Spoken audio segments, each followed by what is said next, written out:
সময় সেটা করবে। দিন কয়েক আগে আপনি সোশ্যাল মিডিয়ায় মুখ্যমন্ত্রী তথা দলনেত্রী মমতা বন্দ্যোপাধ্যায়ের বিরুদ্ধে কিছু প্রশ্ন তুলেছিলেন, যার পরিপ্রেক্ষিতে কোচবিহারের তৃণমূল নেতা আব্দুল জলিল আহমেদ বলেছিলেন যে আপনার বিধায়ক পদ ছেড়ে দিয়ে মমতা বন্দ্যোপাধ্যায়ের বিরুদ্ধে এইসব প্রশ্ন করা উচিত। কী বলবেন? দেখেন, আমি অপ্রাসঙ্গিক মানুষের কোনো বক্তব্যের উত্তর দিতে চাই না, তবে এটুকুন বলি, কেউ কেউ পদ না পাওয়ার জন্যে, তার আশার পদ না পাওয়ার জন্যে মমতা বন্দ্যোপাধ্যায়কে তার সহকর্মীদের দিয়ে, তার অনুগতদের দিয়ে মমতা বন্দ্যোপাধ্যায় সাম্প্রদায়িক, মমতা বন্দ্যোপাধ্যায় মুসলিম বিরোধী, এ ধরনের অন ক্যামেরা, আপনাদের কাছে অন ক্যামেরা বলিয়েছিলেন। তারপরে একটা যোগ্য, যেখানে কিছু করে খাওয়ার জায়গা আছে, সেই জায়গা পেয়ে এখন শান্ত আছে। জেলা সভাপতিও বলেছেন যে এসব মানে মমতার বিরুদ্ধে হতাশা থেকে না হলে লাইমলাইটে থাকার জন্য আসলে কাদম্বিনী মরিয়া প্রমাণ করিল সে বাঁচিয়ে আছে। আমি কিছুক্ষণ আগে যে কথা আপনাদের বললাম, যে কলকাতা কেন্দ্রিক নেতারা, উত্তর বাংলায় আমরা যারা দীর্ঘদিনের কর্মী, রাজনৈতিক কর্মী, তাদের অনেকের আগে আমি জেলা রাজনীতিতে প্রাসঙ্গিক ছিলাম 70-এর দশকে। তারা আজকে আরাম কেদারায় বসে আমার মতো ক্ষুদ্র কর্মী সম্পর্কে যখন এ ধরনের মন্তব্য করেন, তখন তাদের ভাবনা তাদের কাছে। বিজেপির তরফ থেকে কোনো বার্তা পেয়েছেন? আমার কাছে তো কংগ্রেসের কাছ থেকেও বার্তা এসেছে,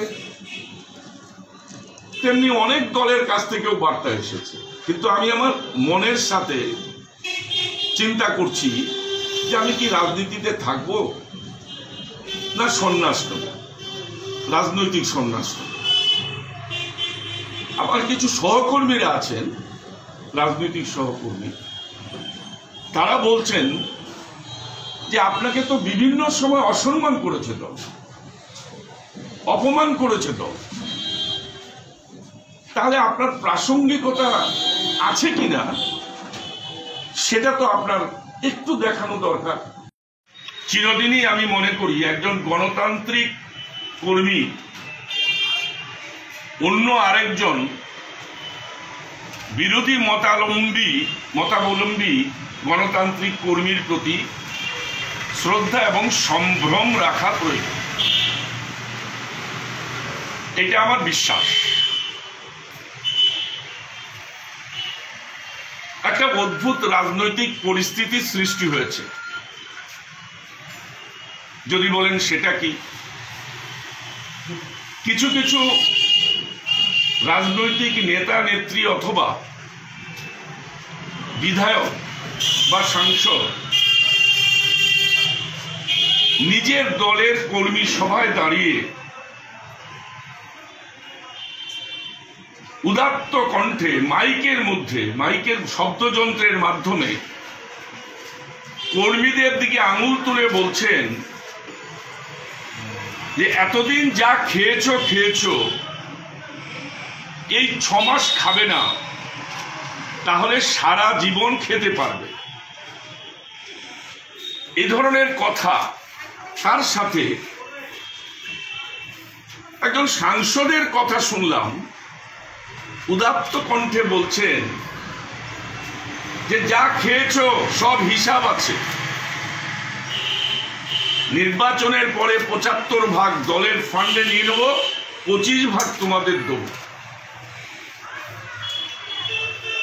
কর্মীদের উদ্দেশ্যে এই কথা আমাকে ব্যথিত করেছে।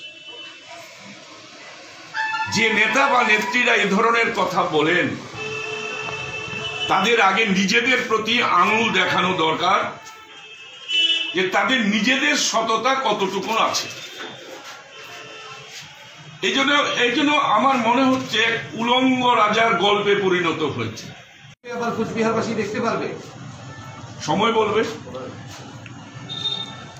আগামী বিধানসভা নির্বাচনে কি আপনাকে প্রার্থী হিসেবে দেখা যাবে? সেটাও সময় বলবে। শুভেন্দু অধিকারী থেকে কোনো বার্তা এসছে? ওর পরিবারের সাথে আমার 40 বছরের সম্পর্ক। শুভেন্দু অধিকারীর পিতা আমার পিতৃ সমতুল্য। তার শ্রদ্ধেয় শ্রী শিশির অধিকারী মহাশয়ের সাথে আমার প্রায় 40 বছরের পরিচিতি। পরিবারের সাথে আমার একটা যোগাযোগ ছিল, আছে এবং আগামী দিনেও থাকবে। আমি রাজনীতি না করলেও অধিকারী পরিবারের প্রতি আমার সুসম্পর্ক থাকবে। দাদা, শুভেন্দু অধিকারীকেও দেখা যাচ্ছে যে দলের কোনো পতাকা, কোনো ফেস্টুন ব্যবহার করছেন না, সিম্বল ব্যবহার করছেন না, কিন্তু কিছু বার্তা দিচ্ছেন। সেক্ষেত্রে আপনাকেও দেখা যাচ্ছে যে দলের পতাকা, সিম্বল না ব্যবহার করে কিছু মানুষের জন্য বার্তা দিচ্ছেন। এই ভাবনাটা কি আছে? কতটা সিমিলারিটি আছে? বিধানসভায় কি এমন পোস্টার দেখা যাবে? আমি মনে করি আমি একজন ক্ষুদ্র কর্মী, সুতরাং শুভেন্দু অধিকারী যে স্তরের নেতা, আমি সেই স্তরের নেতা নই। সুতরাং শুভেন্দু অধিকারী যেটা মানায় আমার সেটা মানায় না। আমি মনে করি আমি আমার হৃদয়ের কথা, আমার মনের কথা আমি কর্মীদের বলবো, তারা যা সিদ্ধান্ত নেবেন তারা নেবেন, কিন্তু কোনো কর্মীর ক্ষতি করে আমি শুধু তাদেরকে আমার পক্ষে আনবার চেষ্টা করব না। শুভেন্দু অধিকারী যদি বিজেপিতে যোগদান করে এবং আপনাকে যদি বিজেপিতে যাওয়ার জন্য আহ্বান জানায়, সেক্ষেত্রে কি করবেন? কেউ আহ্বান জানাবে তারপরে হবে, তার আমার হৃদয় যা বলবে সেটাই হবে। আপনি কি তাহলে তৃণমূলে থাকছেন না? আমি তো সেদিন আপনাদেরকে 3 অক্টোবর আমি তো প্রেস কনফারেন্সের মাধ্যমে নিজেকে সরিয়ে নিয়েছি। এ ব্যাপারে তো নতুন করে বলবার কি সুযোগ আছে? আপনি মুখ খোলার পরে অনেক বিধায়ক, দলের পুরনো নেতা কর্মী সারা রাজ্য জুড়ে তারাও কিন্তু মুখ খুলছে দলের এই বিভিন্ন সিদ্ধান্তের প্রতিবাদে। কি মনে করেন, আপনি কি পথ দেখালেন তাহলে? বিড়ালের গলায় ঘন্টা বাঁধবার কেউ ছিল না, আমি ঘন্টাটা বেঁধেছি মাত্র।